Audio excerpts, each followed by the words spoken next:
What's up, Porch Nation? Welcome back to Porch Nation headquarters here in Worcester, Massachusetts.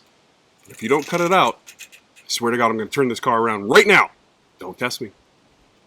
It was week 5 here in the Greatest League, or as some of us see it. Stop!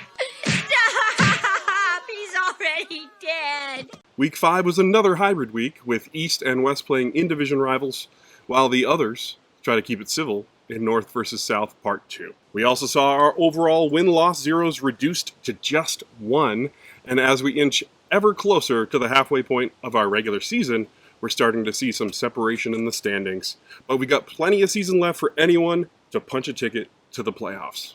Before we get to those matchups, I just wanted to personally address something I assume we've all noticed and a few of us have talked about in chat.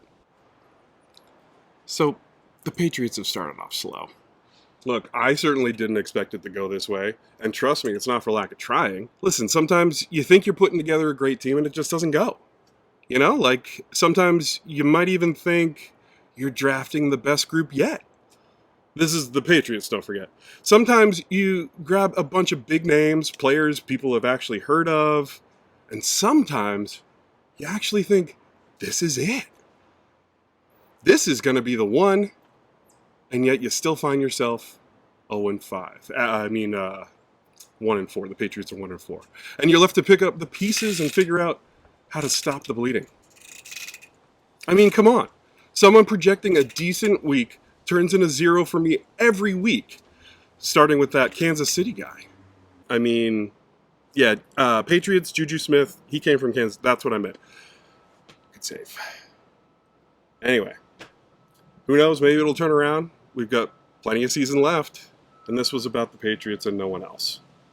Also, I happen to have a video from a meeting this week between Bob Kraft and Bill Belichick. Check it out. I'm on top of that. Are you, Jack? There's lots of things I like.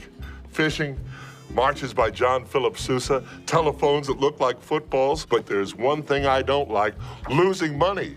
Now, I don't know if my tone is conveying the fury I feel about this, but I am, pardon my French, bonjour. Now, that's a joke, but I am really, really mad. Right. As I was saying, week 5, 8 games, let's get into it. All right, week 5, you had your fun and your jokes. Let's start with the West. Okay. Maybe I was a little tiny, eensy bit talking about me and the Patriots. I've had at least 1 0 in a roster spot each week. After posting almost 12 points in week 1, Darnell Mooney posted 3 zeros in a row. Zay Jones, kind of same deal. Addison had a 0 last week after 3 decent to good starts. I don't know, folks. It could get better. It might not.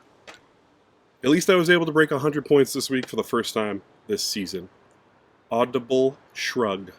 Josh Allen smashed his projection this week, and Alex makes it 2 in a row. A.J. Dillon tried to make this one interesting on Monday night, but after 2 straight goal line stops against him, that's all she would write. In our other West showdown, Ross came in looking to stop a skid, and Ethan was looking to rebound from his first loss of the season.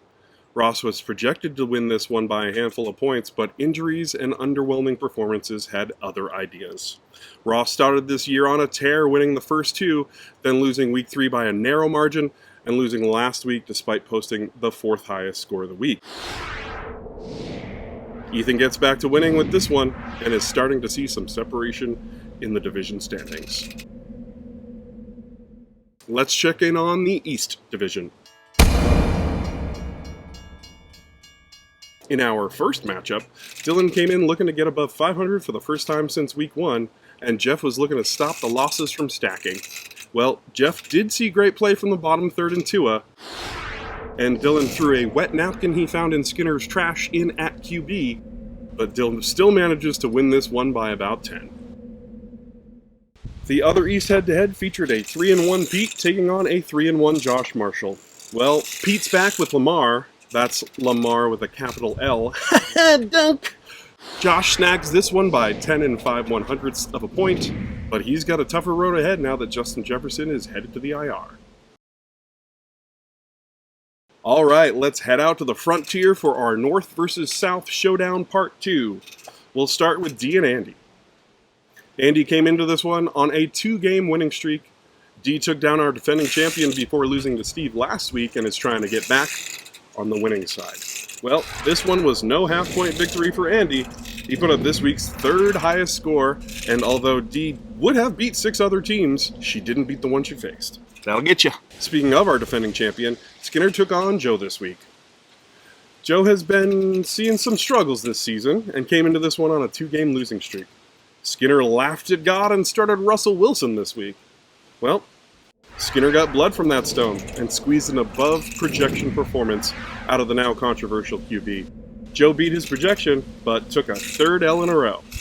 If you look too quickly, this week's head-to-head between Steve and Josh Steinberg looks practically identical to Skinner and Joe's.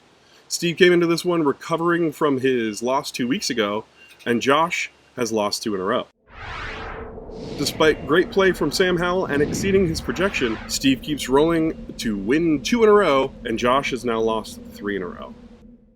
Check out that comparison right there. And now, our Game of the Week. This one was a big one, featuring some massive player scores and a big impact on our early season standings. Berger came in this week on our longest winning streak, tied for our longest overall streak, a distinction all my own now, unfortunately, and Adam has been snagging every other game so far. That trend continued this week, but with our highest score of the week coming from Adam against Berger, who has scored the most cumulative points so far. In the end, this one wasn't close, and the difference in the scores is Jamar Chase for Addy. Adam would only need 5 points from Chase's 37 to take this victory. And there you have it, Week 5. So much season left, and still 4 in-division games left for each of us.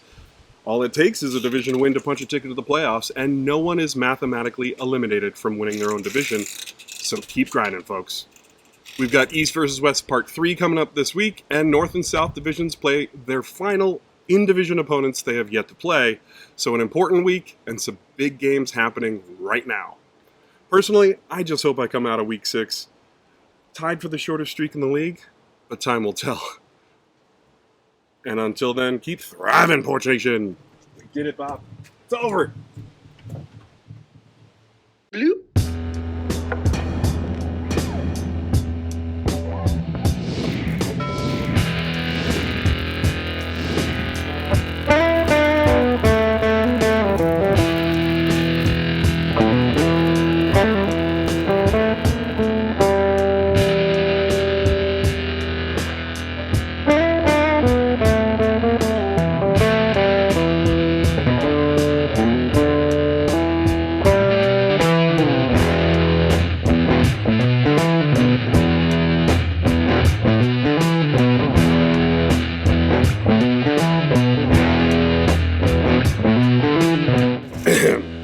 Right. As I was saying, Week 5, 8 games. That's 10. And now, our Game of the Week.